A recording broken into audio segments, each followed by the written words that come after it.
عالی جناب پروفیسر ماہروخ مرزا صاحب کی خدمت میں گزارش کروں گا تو تشریف لائیں اور اپنے خیالات کا اظہار کریں۔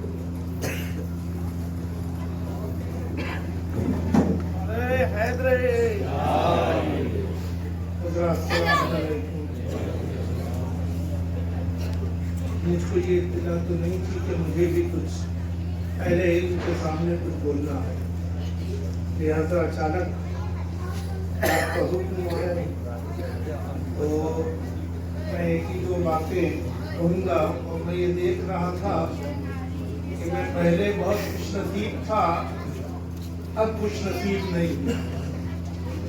پہلے میں بہت خوش نصیب تھا، اب خوش نصیب نہیں ہوں۔ اس کی وضاحت یہ کرنا چاہتا ہوں کہ جب میں نوکری میں نہیں تھا تو ایک حسینی سپاہی تھا، پورے 2.25 مہینے رات دن رات سے لے کے صبح تک ویدوں میں چلتا تھا، لیکن میں خوش نصیب نہیں ہوں، یہ کہا بد نصیب نہیں تھا۔ لیکن میں اتنا جانتا ہوں کہ یہاں جتنے بیٹھے ہیں ان سب سے آج سے 30 سال پہلے میں بلند تھا، لیکن آج میں 30 سال کے بعد آپ سب سے پست ہوں، مولا کے عقیدے کے معاملے میں، مولا کی حسینیت کے معاملے میں، کیونکہ جو آپ کر رہے ہیں، میں نے وہی کہا کہ جو انسان دن میں اپنی آنکھ کا تیل نکال کے اپنے پریوار کے گھر 2 چولہا جلا کے 2 روٹی پہنچاتا ہے اور رات کو یا حسین کرنے نکلتا ہے، وہ ہم میں دم نہیں ہے اب، لیکن آج وہ ویسے ہی یا حسین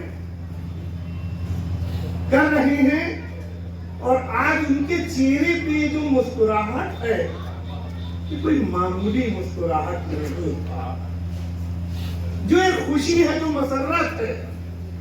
ہم تو چلے کہ نہیں، ہم شرکت کریں گے، کچھ محل گفتگو آپ لوگوں کی آپسی ہوگی، کچھ شاعری ہوگی مولا کی شان میں سنیں گے، لیکن اس میں کوئی شک نہیں، آپ ہر ماتمدار کا، ہر اس ماتمدار کا جس کا سینے پہ ہاتھ درد کے ساتھ پڑا ہے، پروفیشنل ماتمدار کا اور ذاکر کا نہیں میں کہہ رہا ہوں، میں ان کو اس میں نہیں شامل کرتا ہوں، ورنہ تو دعویٰ حسینیت کا دبا پر رہا، مگر اب سے حسین چھو نہ سکے، عمر کٹ گئی۔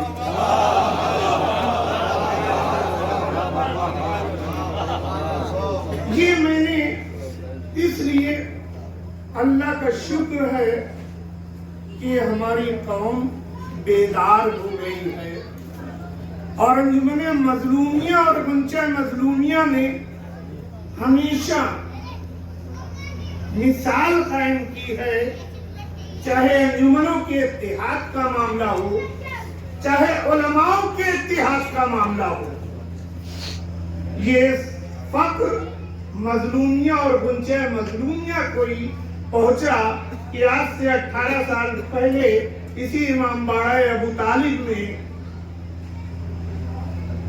میں سمجھتا ہوں اس میں آدھے سے زیادہ لوگ جانتے ہیں، کچھ مسکرا رہے ہیں، اور آدھے اس وقت جنت میں بیٹھے ہوئے ہیں، جس میں چاہے نورباڑی کے، چاہے ظفر الایمان کے، چاہے نیر الاسلام کے، چاہے غنچہ ڈینگیا کے، چاہے انجمن مظلومیہ کے، چاہے انجمن عباسیہ کے، وہ جو 19 عدد کی ایک ٹیم بنی تھی، اور اس میں بھی آپ کی دعا سے اسی غنچہ مظلومیہ نے لیڈ کیا تھا، اور یہیں بیٹھ کے ایک دسترخوان ہوا تھا کہ اللہ کے واسطے ہم ممبر سے اپنے کسی علماء کی برائی نہیں کریں گے۔ آپ کیوں عوام کو گمراہ کر دیتے ہیں؟ پڑھی لکھی عوام چھان کے نکال لیتی ہے، اور اللہ کا شکر ہے اب آج تو میڈیا نے اتنا سکھا دیا ہے کہ رکشے والا بھی نیوز کو چھان कितना है, झूठ कितना है। तो ये चीज अब अल्लाह का शुक्र है हमारी कौम के किसी बच्चे, जवान और बूढ़े में ऐसा नहीं है। वो का कभी मतलब जानती है, को कभी मतलब जानती है, की कभी मतलब जानती है कि हुसैन की मानने से फायदा है कि हुसैन को मानने से फायदा है, अली की मानने से फायदा है कि अली को मानने से फायदा है। बस हम तो इतना जानते हैं कि मुंह से याली याली याली निकला तो चेहरे पर मुस्कुराहट होना चाहिए। अगर जबान से या हुसैन निकला, तीसरी बार नहीं पहली ही बार में आंसू आंख में आता है। वो है हुसैनी और वो है मुहिब्बान अली। मैं तो बस इतना जानता हूँ, कोशिश यही करता हूँ कि कौम में एक ऐसा इत्तेहाद, और एक कौम में ऐसा इत्तेहाद नहीं, इंसानियत, मानवता, ह्यूमैनिटी। असल कुर्बानी तो इमाम हुसैन की उस वक्त इंसानियत पायमाल हो रही थी तब कुर्बानी दी थी। और उसमें से एक शिया फिरका, हमारी तो पूरी जिंदगी बोनस है, हम खल्क ही इसलिए हुए हैं कि नामे हुसैन पर रोए। इसके अलावा कोई मनसब मिल जाए, कोई ओहदा मिल जाए, वो बोनस है, जिसको कहते हैं एक्स्ट्रा मिल गया कुछ। वरना हमारी खिलकत ही हुई है कि जिसके ऊपर कोई नहीं रोया उसको रोने के लिए ये शिया कौम खल्क हुई है। इसके अलावा मेरा कोई मकसद नहीं है। अब मैं दो बातें बहुत छोटी सी के आप देख रहे हैं कि फरवरी से आज, मार्च से आज आप 29 अक्टूबर को खड़े हुए, न जाने कितना ज्यादा एम्प्लॉयमेंट रिसेशन पूरे वर्ल्ड में हुआ, पूरी दुनिया में। तो हिंदुस्तान भी उसका उसके ऊपर भी असर पड़ा है। जो लोग एक महीने में 5,000 कमा लेते थे, आज उन्हें 2,000 भी कमाने में दिक्कत हो रही है। न जाने कितनी नौकरियां खत्म हुई जा रही हैं।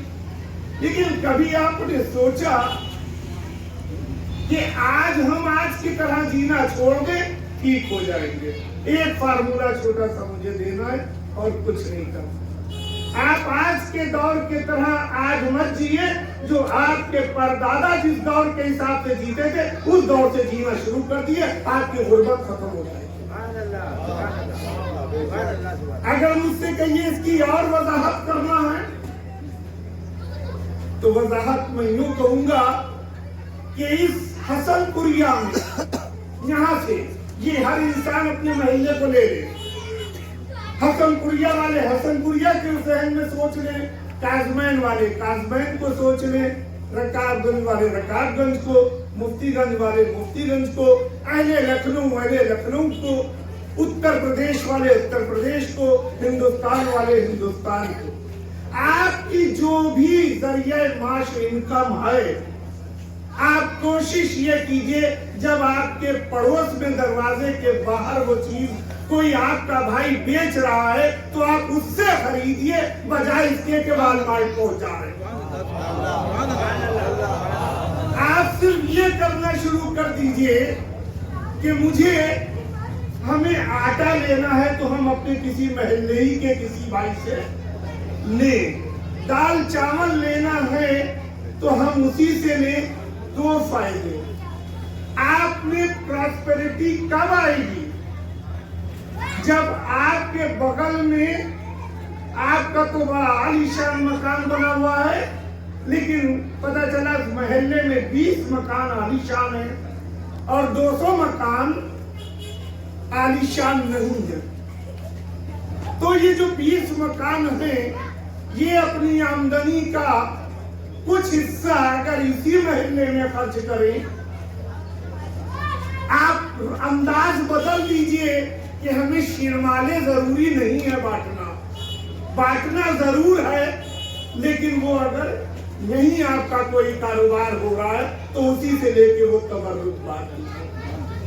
कोई भी अपनी आय का अगर नहीं कर सकते तो अपनी आय का 50% हिस्सा आप जहां रहते हैं वहीं खर्च करना शुरू कीजिए, तो आपका पैसा आपके मोहल्ले में ही रहेगा। कभी आपकी जेब में जाएगा तो कभी आपकी जेब में, जो पहले बार्टर सिस्टम होता था।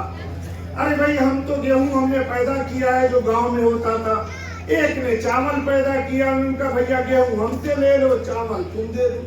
बार्टर सिस्टम तो यही तो था पहले। आज आप वही आप कर लीजिए थोड़ा सा, और ये खाली ये नहीं है, ये गवर्नमेंट की पॉलिसी बन चुकी है। गवर्नमेंट की पॉलिसी इस वक्त ये बन चुकी है कि हम खुद अपने आप में एक बहुत बड़ा बाजार है, हमको विदेशी आके लूट रहे हैं, तो इसलिए हो गया वोकल फॉर लोकल। ये जो एक फार्मूला निकला है, इसके मतलब ही यही है कि हम अपना पैसा नहीं, हमने कहा नहीं हमें तो तरकारी चाहिए है, हम पड़ोस से ना लेके, अजी आप ना खाइए अगर आपको डिलीवरी चाहिए।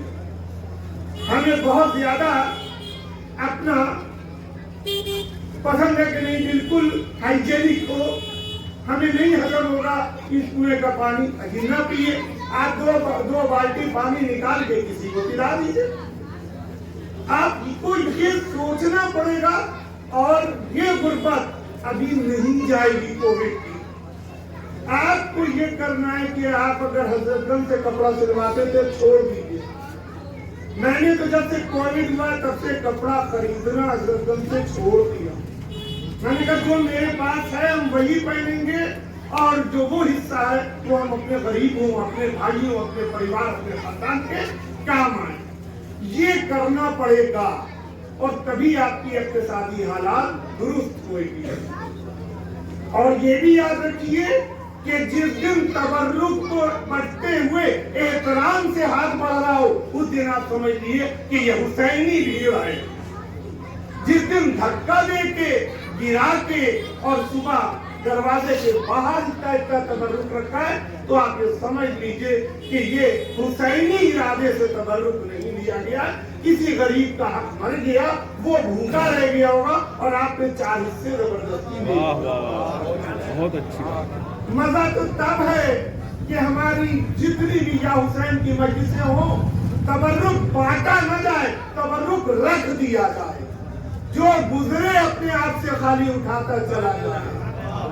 जिस दिन ये होगा तो हमारे तबर्रुक का भी एहतराम होगा, और असल गिरिया भी होगा। फिर इंसान घर से निकलेगा तो ये सोच के कि हम या हुसैन जनाबे सैयदा को आपको जाके उनको खिराज अकीदत सही मानों में देने जा रहे। हमें हुसैनी भी बनना है, हमें शियाने अली भी बनना है। हुसैनी बनना है तो जाहिर सी बात है आपको वैसी भी रोटी खाना चाहिए, और अगर अली वाले बनना है तो शुजाअत भी होना चाहिए। यानी मौला अली का एक कौल है, वो जिंदगी में उतार लीजिए, बात खत्म हो जाएगी। दुनिया को हासिल ऐसे करो जैसे कभी जाना ही नहीं है तुम्हें, दुनिया ही दुनिया में रहना। यानी मौला ने ये नहीं कहा है कि तुम टाट का पर्दा घर के ऊपर लगाए रखो और उसी में गुजारो, मौला बहुत कुछ होंगे। जी नहीं। दस्तरखान इमाम हसन का मशहूर है कि क्या चीज नहीं होती थी, तो उनका दुनिया को हासिल ऐसे करो जैसे कभी नहीं जाना है।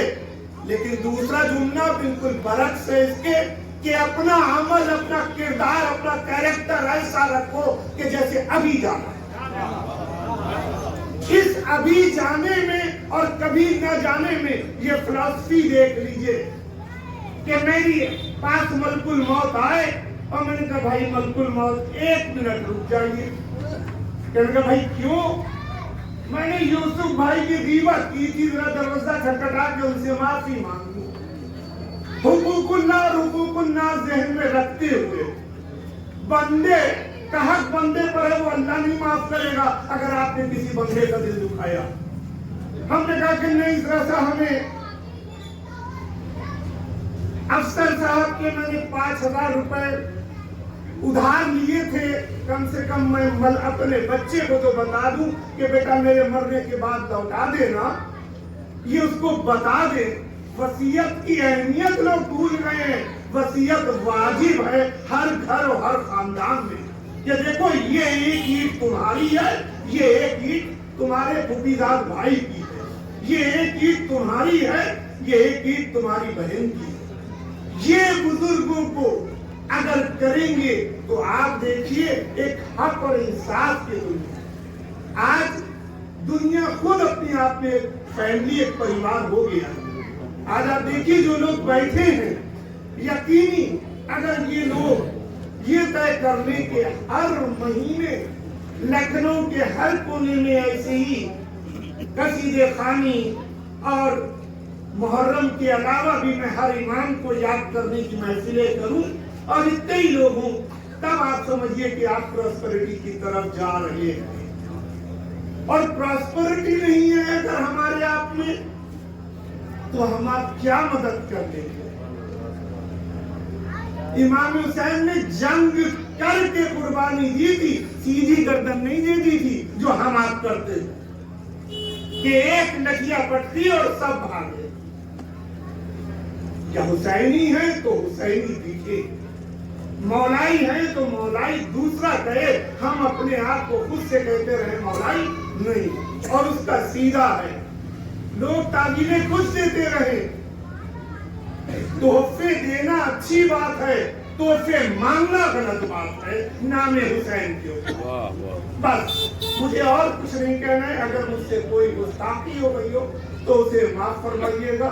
और बहुत वक्त जो है आपका जो अंजुमन मजलूमिया और गुंचे मजलूमिया अपने तारीखी कामों को अंजाम देती है। बस एक दुआ है कि लखनऊ ही नहीं पूरे हिंदुस्तान की हर अंजुमन में आपसी में इतना इत्तेहाद हो, ये जैसे एक सैलाब निकलता है वो ताकत आप में होना चाहिए। और उतनी ताकत का कभी मिस यूज मत होने दीजिए। और किसी की इज्जत और एहतराम करना है तो उसका खाली प्रेजेंट मत देखिए, माजी भी देखिए, प्रेजेंट भी देखिए। बशर तो खता कर सकता है क्योंकि वो इमाम नहीं है, मासूमीन नहीं है। खता का वजन किसका ज्यादा है उसके पीछे भागिएगा तो दोज़ख की आग आपके लिए रोशन हो जाएगी। अगर बशर से 100 गलतियों में कोई एक शख्स आपके सामने ऐसा है जिसने 4 गुनाह किए हैं, एक ऐसा है कि जिसके 96 गुनाह है, और आज 96 जिसने गुनाह किए हैं उसके लिए अगर आप लब्बैक कहेंगे तो आप समझ जाइए कि आप किस रास्ते पर जा रहे हैं। अगर किसी ने 4 किए हैं तो जब आप उसकी मदद कीजिएगा हो सकता है वो 4 भी गुनाह खत्म कर दे और आपके साथ और आपको बाविकार तरीके से जीने और जिलाने के रास्ते बताए। माफ कीजिएगा। Thank you. सलाम अलैकुम।